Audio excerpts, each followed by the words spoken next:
Assalamualaikum warahmatullahi wabarakatuh. Selamat datang kembali pada seri video tutorial untuk aplikasi Cekas. Tutorial kali ini akan membahas mengenai update atau pembaruan aplikasi Cekas per tanggal 17 Desember 2020. Update ini berkaitan dengan menu realisasi, khususnya pada realisasi penerimaan atau dropping bank, penarikan tunai, dan pencatatan bank.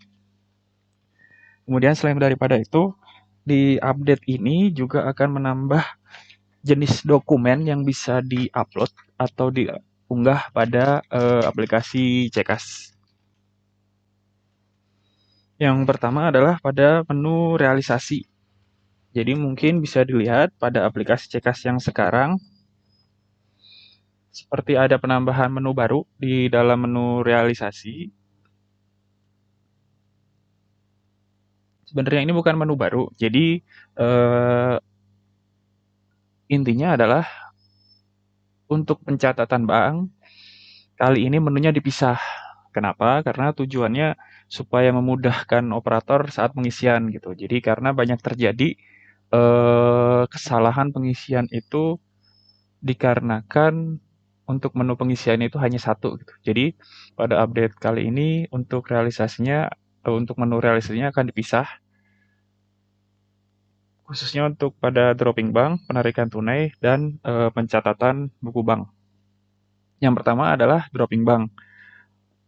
Pada menu dropping bank kini yang akan muncul di sini adalah menu dropping atau penerimaan transfer dana gitu ya.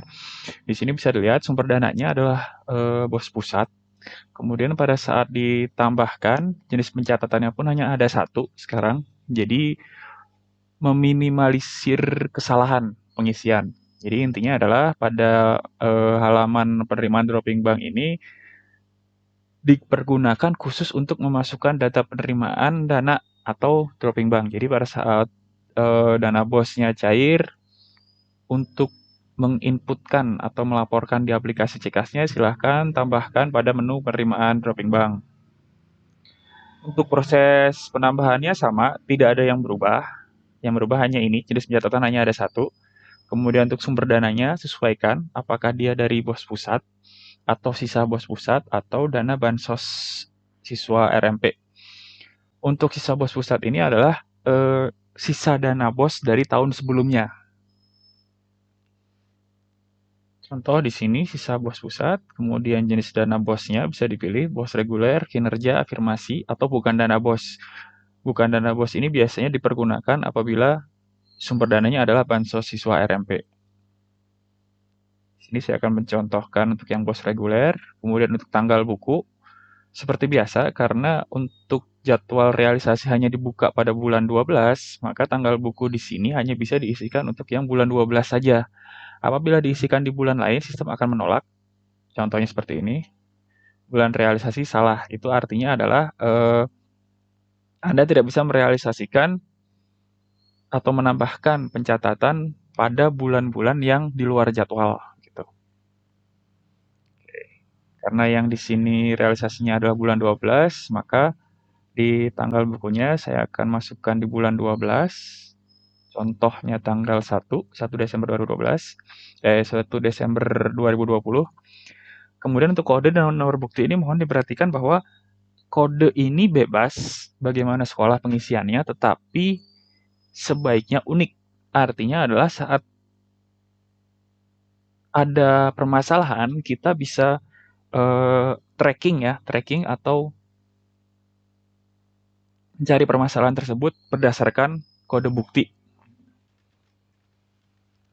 Sebagai contoh saja, karena di sini adalah penerimaan yang kelima, ya, saya akan tuliskan di sini kode buktinya adalah transfer 005.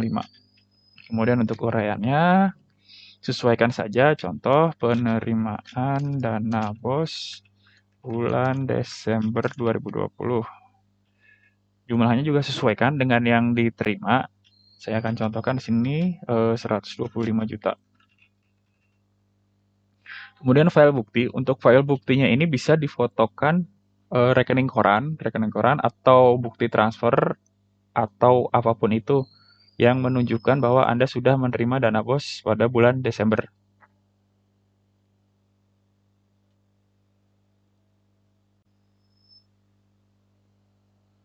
Saya akan mencontohkan foto asal saja, kemudian simpan. Oke, saat sudah dimasukkan, di sini bisa dilihat bahwa eh, penginputannya sudah masuk dengan sumber dana yang berbeda. Karena ini tadi yang dimasukkan adalah sumber dananya sisa BOS pusat gitu ya. Kemudian di sebelah kanan bisa dilihat file yang sudah diinputkan, apakah sesuai atau tidak, bisa dicek. Kemudian apabila ada kesalahan pengisian, di sebelah kanan bisa Anda ubah data ya. Ubah data di sini bisa mengubah jenis dana BOS-nya apabila ada kesalahan pada jenis dana BOS, kemudian tanggal, kode bukti, uraian, nominal.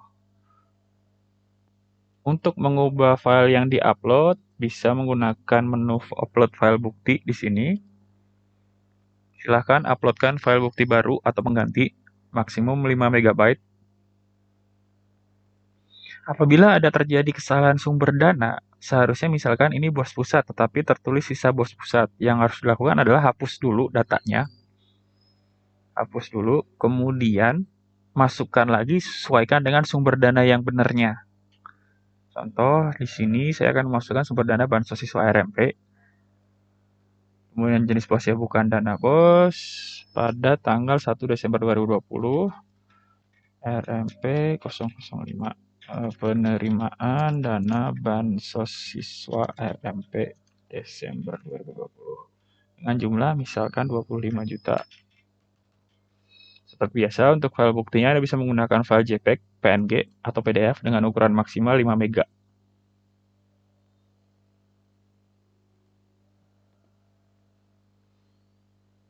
Anda bisa lihat di sini. Di sini hanya akan muncul sesuai dengan sumber dana yang dimasukkan. Jadi, untuk update pada kali ini bisa dilihat bahwa sumber dananya akan dipisah ya, supaya operator sekolah bisa lebih aware gitu ya, lebih aware apakah penerimaannya sudah sesuai atau belum gitu. Untuk menghapus data tadi sudah dicontohkan, tinggal klik aja di menu edit sebelah kanan, kemudian klik hapus data.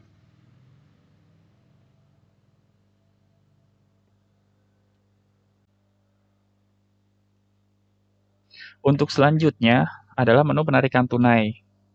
Jadi untuk penarikan tunai ini sama seperti yang dropping bank, bedanya adalah saat ditambahkan, di sini hanya bisa menginputkan khusus untuk penarikan tunai. Jadi bisa dilihat di sini adalah tanggal, kode, dan uraian dan jumlahnya yang sudah diinputkan gitu ya. Seperti biasa untuk menambahkan tinggal prosesnya sama, tinggal tambahkan saja, pilih sumber dana, kemudian pilih jenis BOS, tanggalnya juga disesuaikan, kode bukti,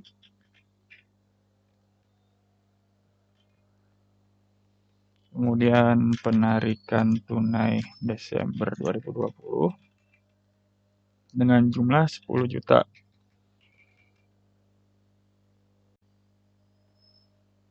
Untuk file buktinya bisa diuploadkan saja rekening koran ya, atau bukti penarikan tunai gitu ya, kalau misalkan ada penarikan tunai dari ATM atau seperti yang lain gitu. Kemudian simpan. Nah, nanti setelah disimpan akan muncul di sini, akan bertambah di sini ya, sesuai dengan sumber dana, jenis BOS, uraian, dan total yang sudah dimasukkan gitu. Untuk yang menjadi catatan di sini adalah penarikan tunai ini hanya dilakukan apabila Anda melakukan belanja dengan pembayaran tunai. Artinya adalah apabila belanja yang ingin dilakukan itu sistemnya non-tunai menggunakan SI atau transfer, tidak perlu mengisikan penarikan tunai. Kemudian yang ketiga adalah pencatatan buku bank. Pencatatan buku bank ini untuk menu tampilannya sama gitu ya. Perbedaannya di sini hanya bisa menambahkan administrasi bank, bunga bank, pajak bank, atau apabila sekolah Anda menerima dana bansos RMP, pembayaran dana talang bansos RMP. Untuk proses pengisiannya sama, mungkin bisa dilihat dari video-video yang ada di channel ini. Untuk pengisian penambahan pencatatan banknya sama. Kemudian di sini Anda juga bisa melihat buku bank yang ada gitu ya, sesuai dengan pencatatannya. Apakah pencatatannya belanja non tunai, penerimaan, penarikan tunai, dan sebagainya.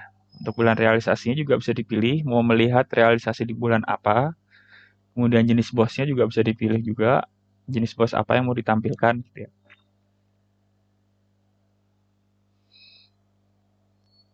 Kemudian update selanjutnya adalah kaitannya dengan dokumen. Untuk dokumen sendiri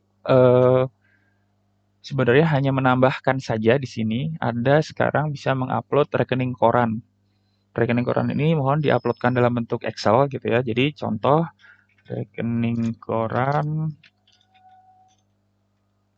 periode Januari sampai dengan Desember 2020.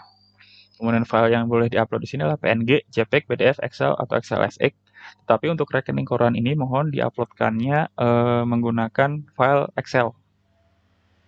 Oh, di sini saya akan memasukkan file Excel.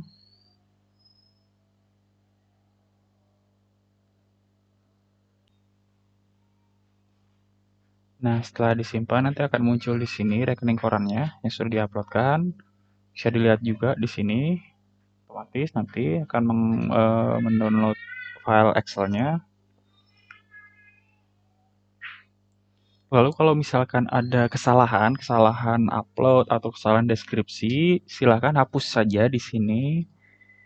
Kemudian tambahkan ulang dokumennya.